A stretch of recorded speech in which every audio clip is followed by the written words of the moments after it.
Okay, marathon day, what to expect and how to prepare. Now, it's a wonderful experience, the marathon, and for me, it's like you've done the hard work, now it's time to party. And if you can put yourself in that mindset, it's going to be a lot easier for you. Mentally, it's going to be a lot easier. There's going to be less anxiety. You're going to feel better and you're going to perform better because you're more calm. And it's so important to stay calm and not expend energy on worrying about things that may or may not happen and getting anxious about things that may or may not happen. Most people get anxious about, am I going to hit the goal that I've been trying to work towards for the last 3 months, 6 months, 6 weeks, however long you've been preparing for this marathon. Another one will come again. Just let yourself know that another one will come again. And also remember that you're in it for the fun. You've chosen to do this. You might have told your work colleagues, your family, you may feel accountable for your results. Your family, your work colleagues, people who are looking on, who want the best for you, which is the people you should really care about what they think, they're going to be happy that you just tried, that you just got yourself. I love the fact that you're putting your hat in the ring and you're putting yourself out there. You're trying to break 6 hours or 5 hours or 2 hours. It doesn't matter. If there's anybody watching this video who's trying to break 2 hours, get in contact. I need some help.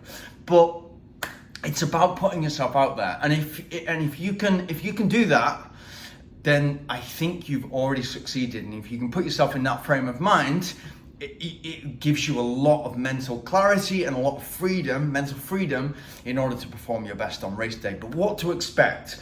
Now, it's going to be depending on the size of the marathon you're in. If you're in something like London or New York, which is coming up, Boston, Tokyo, it's going to be a big event. And even with a few thousand runners, 2,000-3,000 runners, it's a big event. It's something that you're going to experience a large number of people, which may or may not be familiar for you. You might have been to concerts, you might have been to football stadiums, you might have seen a lot of people. If you're on London Marathon, there's 40 to 50,000 people there. How does that feel like? It's going to be like, it's a crazy experience if you've not experienced it before. So that adds a level of anxiety, because all these people, and what you'll start to do is you'll start to look around you and start to think, oh, she looks really fit and he looks really fit, and oh my God, look at his legs, like calf muscles, he looks really prepared and I don't feel prepared. It's very easy. Comparison is the thief of joy. So it's very easy to look at these people, but what you'll realize is, once you get experienced, is all the gear, no idea. You'll realize that somebody's got all the gear on, the latest shoes, the latest backpack, the latest kind of hydration pack, the latest kind of watch, etc., etc. It's just a rich person who's just been able to get into running, and who's also trying to go in the same journey as you. It's as simple as that. So don't look around and don't get absorbed by the energy of the race, but don't get into the anxiety and the nervousness surrounding a marathon. So just take a step back and think during the training, and it's important for the race day to be as prepared as possible to practice these things in training. Realize that if you're going to a big marathon, and it's more than a few hundred people, the chances are that you're not going to get to do a proper warm-up. So how do you get through that? Now, the way I get through it is, in training, I try to warm up within 5 to 7 minutes. So what does that look like? Now, we can all walk. We're all probably going to have to park the car or get the train in or something and walk towards the marathon. Use the walk and be warming up during the walk. What do I mean by that? Now, you can walk and you can feel your calf engaging, you can feel your hamstring engaging, you can feel your glutes engaging. If you're going to walk for 5-10 minutes, which is likely, if it's London, it's probably going to be a little bit more than that. If you can walk and get warmed up and keep clothes on you, keep spare sets of clothes right until the gun goes, that you can stay super warm and feel really comfortable, keep warm, and then once you've had that walk, that 5-10 minute walk, and everything feels a bit more loose than it was, then you can start to kind of bend back a little bit, open the hip flexors, stretch the hip flexors a little bit. You can just be stood, and you can kind of move the legs back and engage the glutes again. You can do something kind of like a smaller squat on the spot, and that can engage the quads, the hamstrings, the glutes, and the calves. and then you can kind of like open up the arms on the spot. Yeah, so all of those things you can do on the spot. I like to do a little bit of a jog, just to make sure my running muscles are all kind of like firing. The glutes your glutes are having a good relationship with the fast feet. Make sure my feet are fit, moving fast. And it sounds crazy, but wiggle your toes in your shoe. So you got to make sure before you set off that your shoelaces are tied. Now, you should have practiced that so many times on your long run, your interval sessions, and your easy run. You should know exactly where you are.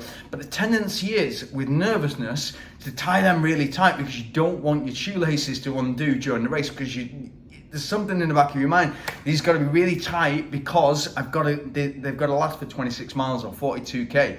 So the tendency is to over tight, so don't get into those things. Don't change anything from the long runs and the interval sessions and the recovery runs that you've been doing.